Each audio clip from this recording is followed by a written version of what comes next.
नमस्कार दोस्तों, आपके अपने चैनल हिंदी साहित्य क्विज में आपका बहुत बहुत स्वागत है।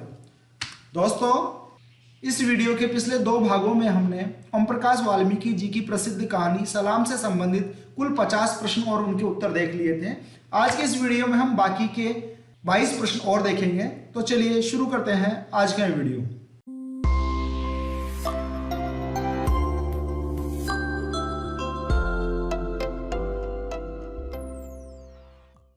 दोस्तों, वीडियो शुरू करने से पहले मेरी आपसे रिक्वेस्ट है कि अगर अभी तक आपने हमारे चैनल को सब्सक्राइब नहीं किया है तो चैनल को भी सब्सक्राइब कर ले और बेल आइकन को दबाकर नोटिफिकेशन जरूर ऑन कर ले ताकि हमारे आगे आने वाली वीडियोज की जानकारी आपको सबसे पहले मिल सके। तो चलिए वीडियो में आगे बढ़ते हैं।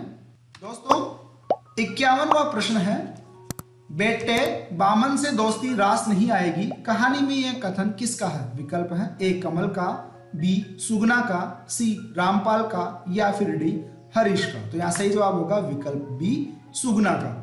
दोस्तों, सुगना हरीश का पड़ोसी था और जब कमल उपाध्याय की मां द्वारा हरीश का अपमान किया जाता है तब सुगना हरीश को कहता है कि बेटे बामन से दोस्ती रास नहीं आएगी।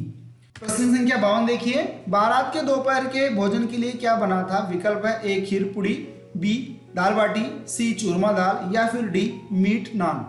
सही जवाब होगा यहाँ पर विकल्प डी मीट नान। प्रश्न संख्या 53 देखिए, हरीश के पिताजी क्यों परेशान थे? विकल्प है ए पैसों की कमी के कारण, बी दुल्हन ने शादी के लिए मना कर दिया था, सी हरीश को सलाम के लिए भेजने की बात को लेकर या फिर डी जुम्मन ने दहेज देने से मना कर दिया था। तो यहाँ सही जवाब हो जाएगा विकल्प सी, हरीश को सलाम के लिए भेजने की बात को लेकर हरीश के पिताजी परेशान थे। प्रश्न संख्या 54 देखिए, हरीश के ससुर जुम्मन कहां पर कार्यरत थे? विकल्प है ए इलाहाबाद में, बी कोलकाता में, सी ऋषिकेश में या फिर डी लखनऊ में। तो यहाँ सही जवाब होगा विकल्प सी ऋषिकेश में। प्रश्न संख्या 55 देखिए, जुम्मन की बड़ी लड़की हरीश की पत्नी ने कहां तक पढ़ाई की थी? जुम्मन की बड़ी लड़की जिसकी हरीश के साथ शादी हुई थी उसने कहां तक पढ़ाई की थी? विकल्प है ए 5वीं तक, बी 12वीं तक, सी 10वीं तक या फिर डी 8वीं तक। तो यहाँ सही जवाब होगा विकल्प सी 10वीं तक। प्रश्न संख्या 56, मैं इस रिवाज को आत्मविश्वास तोड़ने की साजिश मानता हूं, कहानी में यह कथन किसका है?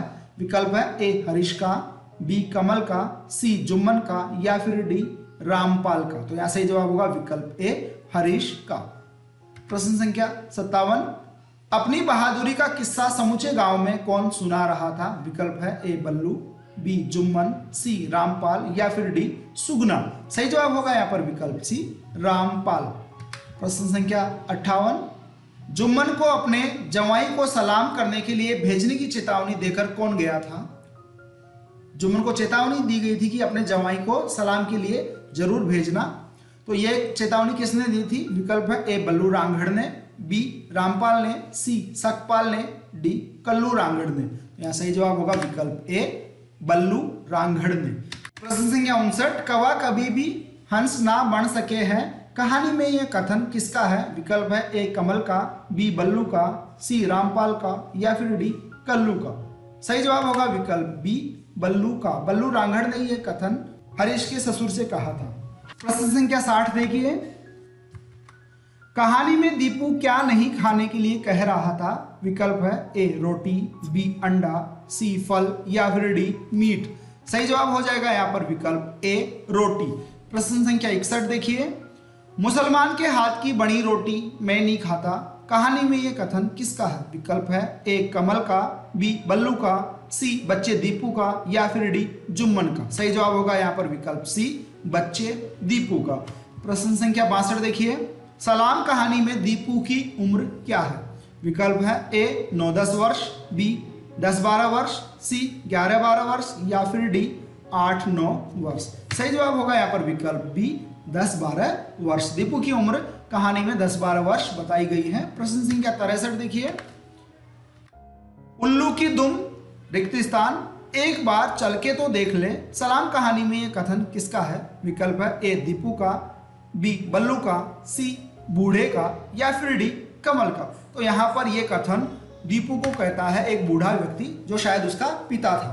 प्रश्न संख्या 64 देखिए, अबे उल्लू की दुम, इस कथन में उल्लू की दुम संबोधन का प्रयोग किसके लिए हुआ है? विकल्प है ए हरीश के लिए, बी कल्लू के लिए, सी कमल के लिए या फिर डी दीपू के लिए। सही जवाब होगा यहाँ पर विकल्प डी दीपू के लिए। प्रश्न संख्या 65 देखिए, उल्लू की दुम एक बार चल के तो देख ले, सलाम कहानी में बूढ़ा व्यक्ति बालक दीपू को क्या चलकर देखने के लिए कह रहा है? विकल्प है ए मेला, बी रोटी बनाने वाला, सी स्कूल या फिर डी कपड़े। तो सही जवाब होगा यहाँ पर विकल्प बी रोटी बनाने वाला।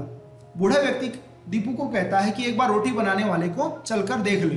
प्रश्न संख्या 66 देखिए, सलाम कहानी का मुख्य पात्र यानी नायक कौन है? विकल्प है ए हरीश, बी बल्लू, सी कमल या फिर डी दीपू। सही जवाब होगा यहाँ पर विकल्प ए, कहानी का मुख्य पात्र हरीश है। प्रश्न संख्या 67 देखिए, सलाम कहानी में किसकी शादी हो रही थी? सलाम कहानी के कथानक का आरंभ हरीश की शादी से होता है। 68वां प्रश्न देखिए, सलाम कहानी का उद्देश्य क्या है? उत्तर है ओम प्रकाश वाल्मीकि की सलाम कहानी दलित जीवन का आईना है। सलाम कहानी का मुख्य उद्देश्य दलितों को अपने अन्याय अत्याचार के प्रतिरोध में जागृत करना है। प्रश्न संख्या 69, सलाम प्रथा क्या है? सही जवाब होगा समाज में व्याप्त सामंती रिवाज जिसमें विवाह के बाद नव विवाहित वर वधू को गैर दलितों के दरवाजे पर जाकर सलाम करना होता है। इस रस्म को दूल्हे दुल्हन दोनों को अपने अपने ससुराल में निभाना पड़ता है। प्रश्न संख्या 70, सलाम प्रथा का विरोध कौन करता है?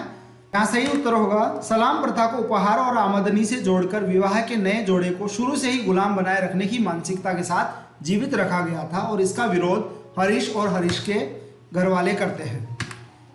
प्रश्न संख्या 71, सलाम कहानी में सलाम की रस्म का विरोध कैसे किया गया है? यहाँ उत्तर होगा सलाम प्रथा के विरोध में खड़ा हरीश अपने निर्णय में प्रतिरोधी चेतना का प्रतिरूप एवं आत्मविश्वास और स्वाभिमान से भरा हुआ दिखाई देता है। गांव की संरचना में परंपरा के नाम पर वर्चस्व और शोषण की अनेक परंपराएं आज भी जीवित है। उन परंपराओं को जीवित बनाए रखने में धर्म सत्ता की भी बड़ी भूमिकाएं होती हैं। इस कारण सलाम कहानी में सलाम की रस्म का विरोध किया गया है। प्रश्न संख्या 72 देखिए, सलाम कहानी में चित्रित समस्या कौन सी है?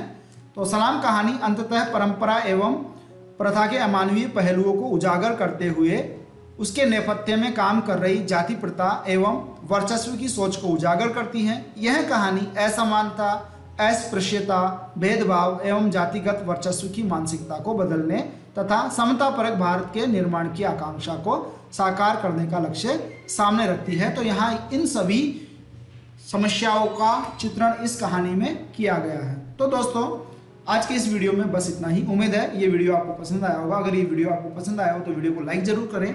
चैनल को सब्सक्राइब नहीं किया तो चैनल को सब्सक्राइब करें और बेल आइकन को दबाकर नोटिफिकेशन भी ऑन कर लें। वीडियो या चैनल से रिलेटेड कोई क्वेश्चन हो तो आप हम कमेंट बॉक्स में कमेंट करके जरूर बताएं।